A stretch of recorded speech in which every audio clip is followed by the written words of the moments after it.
ধারার গণমাধ্যম আসতো না, গোয়েন্দা সংস্থাগুলোর ডিজিএফআই এর প্রেসক্রিপশন ছিল মূলধারার টেলিভিশনগুলোতে কোথায় যাওয়া যাবে কোথায় যাওয়া যাবে না।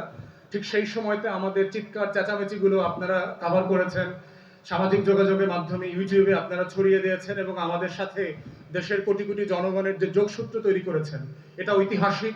এবং গণ অভ্যুত্থানের যদি অবদানের স্বীকৃতি কাউকে দিতে হয়, আপনাদের সাংবাদিকদেরকেও, আপনাদের অনলাইন প্ল্যাটফর্ম মিডিয়াতে যারা কাজ করেন, যারা চালান, আপনারাও এই অবদানের একটা বিশাল অংশীদার।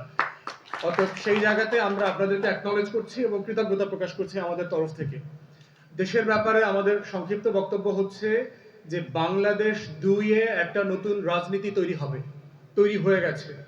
মুক্তিযুদ্ধ যেভাবে ৭১ পরবর্তী জনগোষ্ঠী এবং জনতার এবং তরুণদের চরিত্র মনোজাগতিক পরিবর্তন করে দিয়েছিল, ২৪-এর বাংলাদেশও বদলে গেছে।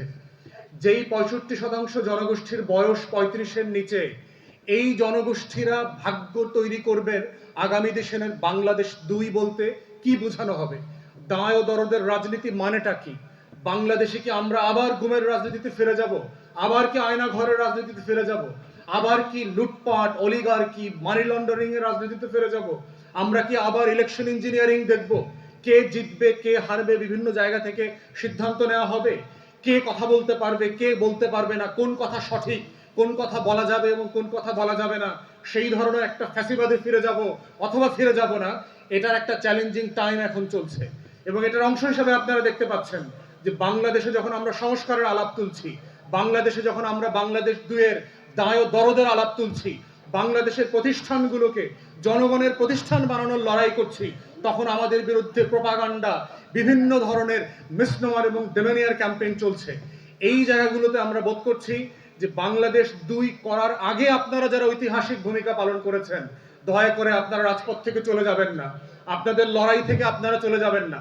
আপনারাও এই দেশের নাগরিক, আপনারাও 24-এর যোদ্ধা, আপনারাও 24-এর আন্দোলনের অন্যতম অংশীজন।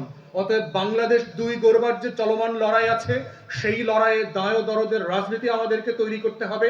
সকল দেশি বিদেশি শত্রু যারা যারা আছে বাংলাদেশের, গত 16, 17, 18 বছর ধরে বাংলাদেশের স্বাধীনতার শত্রু, সার্বভৌমত্বের শত্রু, আত্মমর্যাদার শত্রু, জাতীয় স্বার্থের শত্রু, আমার বিদেশ নীতি, আমার পররাষ্ট্রনীতি যারা অন্য দেশের কাছে বিক্রি করে দিয়েছে, তারা বাংলাদেশি হোক অথবা বিদেশি হোক, রাজনৈতিক দলের হোক অথবা চাকুরিজীবী হোক, তারা যেই হোক, তাদের বিরুদ্ধে বাংলাদেশ 2 গড়বার আমাদের যে লড়াই, সবাই মিলে, এবি পার্টি এবং আমরা আপনারা সাংবাদিকরা মিলে সেই নতুন বাংলাদেশ গড়বার আমরা লড়াই চালিয়ে যাব ইনশাআল্লাহ। সবাইকে অসংখ্য ধন্যবাদ। বিভিন্ন জায়গায় স্লোগানে, মিছিলে, রাজপথে আপনাদের সাথে আমাদের সাক্ষাৎ, মিলন মেলা চলছে এবং চলবে। সালাম।